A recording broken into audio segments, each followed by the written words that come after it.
안녕하십니까. 수원대 이준희 교수의 경영과 만남 채널입니다. 오늘은 예비 창업 패키지 지원 사업 준비를 위한 마음가짐에 대해 이야기해 보겠습니다. 매년마다 기준은 다르지만 2021년 기준으로 중소기업 벤처사업부 창업 활성화 지원 사업 예산은 예비 창업, 초기 창업, 창업 도약까지 총 4,462억 원입니다. 여기서 예비 창업, 초기 창업 지원자 수만 보면 매년 다르지만 예비는 1,700명이고 초기는 850명을 선발합니다.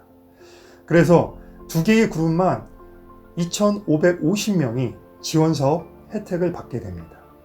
평균 경쟁률 기간별 10대 1로 따져보면 약 25,500명이 여러분의 경쟁자입니다.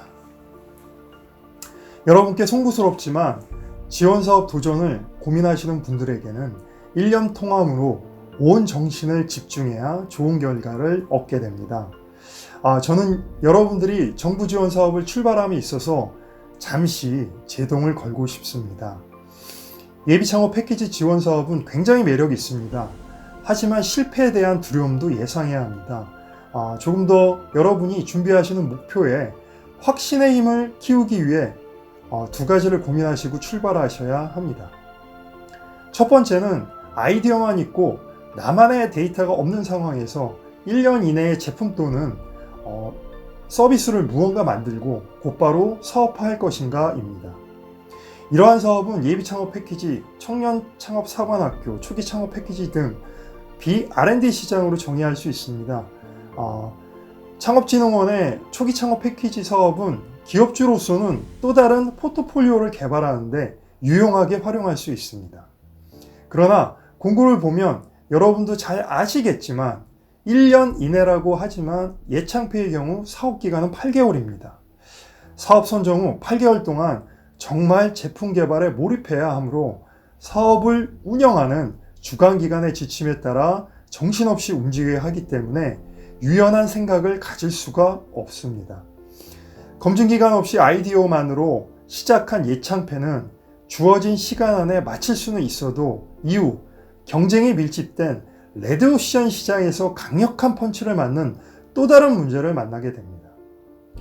그뿐만 아니라 이러한 시장은 로우엔드 제품에 해당하는데 고객에게 쉽게 관심을 얻거나 쉽게 흥미를 잃을 수 있는 제품에 해당하기 때문에 경쟁이 격화됩니다.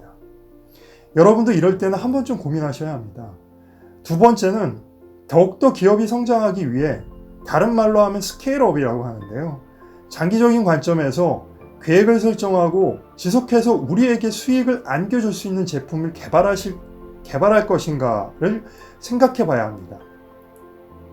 두 번째 경우 누구나 쉽게 다가올 수 없는 시장이 만들어집니다.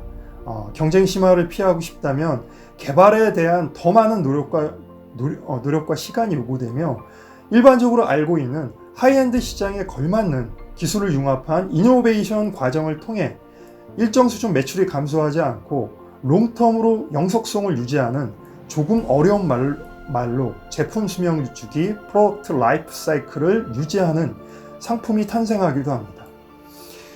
그러면 어떻게 준비하면 좋을까요? 제 생각은 예비 창업 패키지에 도전하기 전에 여러분의 아이디어를 검증하고 수집한 데이터를 체계적이고 객관적으로 분석해서 나만의 로컬 데이터를 만들어야 합니다. 이렇게 준비하시면 일찌감치 시간을 절약하고 귀중한 아이디어를 훨씬 나은 아이디어로 발전시켜 예창패 지원은 귀중한 여러분의 자원이 됩니다. 또 다른 제안은 검증 시간은 없고 애지중지한 아이디어로 난 바로 예창패 사업을 할 거야 하는 분들은 사업 기간 내에 프로토타이핑 실험을 거쳐 고객이 외면하지 않고 시장과 접촉하는 방법을 터득해야 합니다. 후자의 경우 조금은 잠재적인 고통이 따를 수 있지만 정말 큰 돈을 쏟아부어 시장 실패의 전형적인 패턴을 어쩌면 벗어날 수 있습니다. 판단은 여러분들의 몫입니다.